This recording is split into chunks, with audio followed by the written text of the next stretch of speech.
What is going on, Jet fans? Matt O'Leary back with another video. Jets are back at OTAs. The reporters were in attendance, so let's break down what we found out from today's Jets OTA practice. So we're going to break this down into two categories. First, we'll start with what happened at the actual practice itself. Then we'll get into some of the quotes because we had Tanner Engstrand speak, Justin Fields, and a couple others, so some quotes to share as well.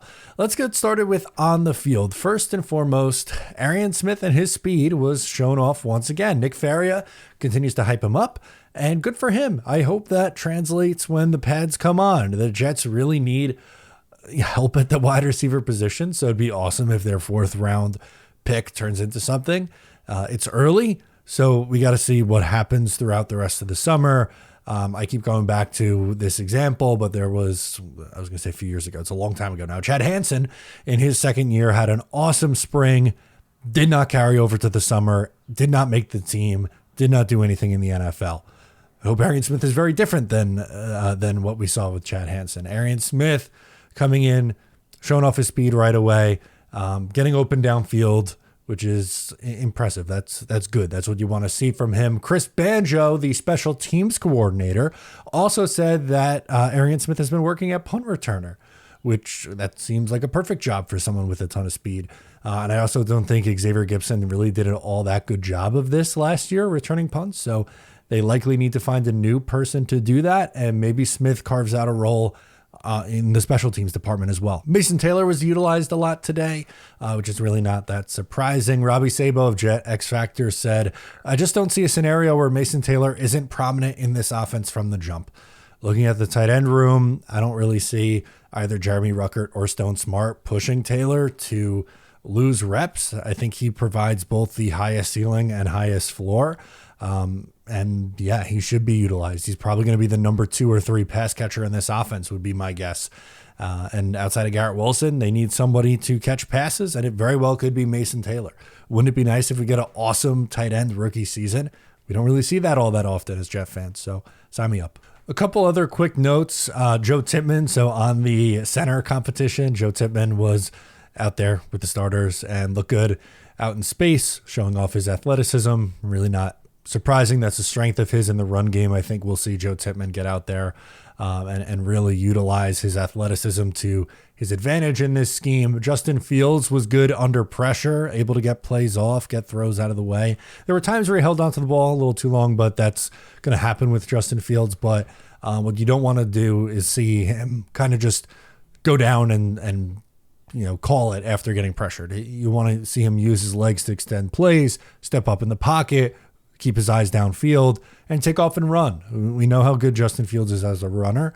That's going to be something that this offense does a lot. And let's see what he does under pressure as a passer. That's really the next step in this development process if he's going to take that leap. So Tanner Engstrand spoke after practice. We'll get into the quotes portion of the video. He shared his offensive philosophy quote. I think we just want to play fast, right? We want to be physical. We want to be aggressive. We want to be explosive. We want to be detailed. We want that to show up on tape every single week. There's two words that really stand out a lot here. Detailed and explosive. I think that's what this coaching staff has put out as their messaging the most since they've been hired. And unfortunately, we didn't see really any explosive plays from the Jets last year. And that was a big reason why they struggled. They need to get more explosive, whether that's with Garrett or Arian Smith and his speed down the field, Breece Hall. However they're doing it, they're going to have to find creative ways to do so. And, that's going to be what takes them from the 25th offense in the league a year ago to hopefully progressing a step forward there. So I like that answer from Tanner Engstrand. Justin Fields also spoke on Tanner Engstrand.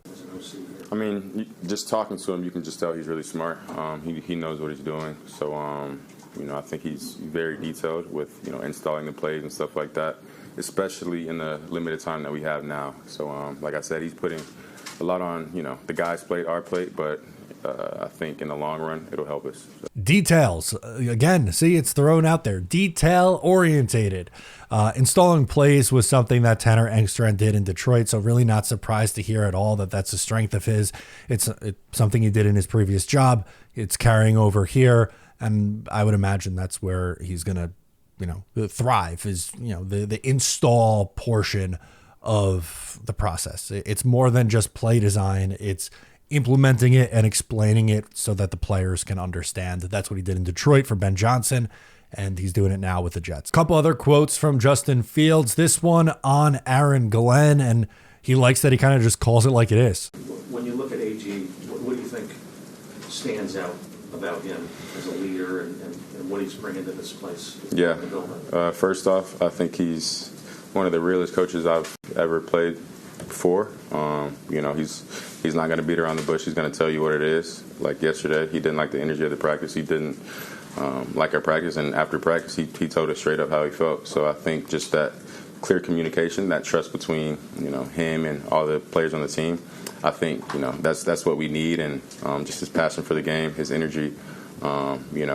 He comes in here each and every day with energy and passion, and I think that feeds off to the whole team. So, like you said, he's our leader. He's a great leader, and he pushes us each and every single day. So Glenn didn't like the practice that the Jets had yesterday, and it seems like he made the players well aware of his feelings, which is okay by my books. You got to hold everyone accountable, set a standard, and keep a standard.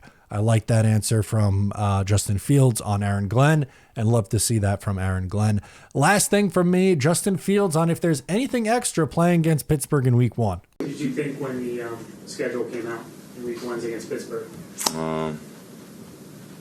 That's what we played Week 1. It wasn't really a thought to that. No extra emotion at all for you played there last year? No. Another good answer from Justin Fields. Kind of stone cold killer, just nope. That's who we play in Week 1. Good. Keep your eyes forward. Focus on your development, and maybe, just maybe, could be the long-term answer for the New York Jets. I don't know. Maybe. Like, a boy can dream, can he?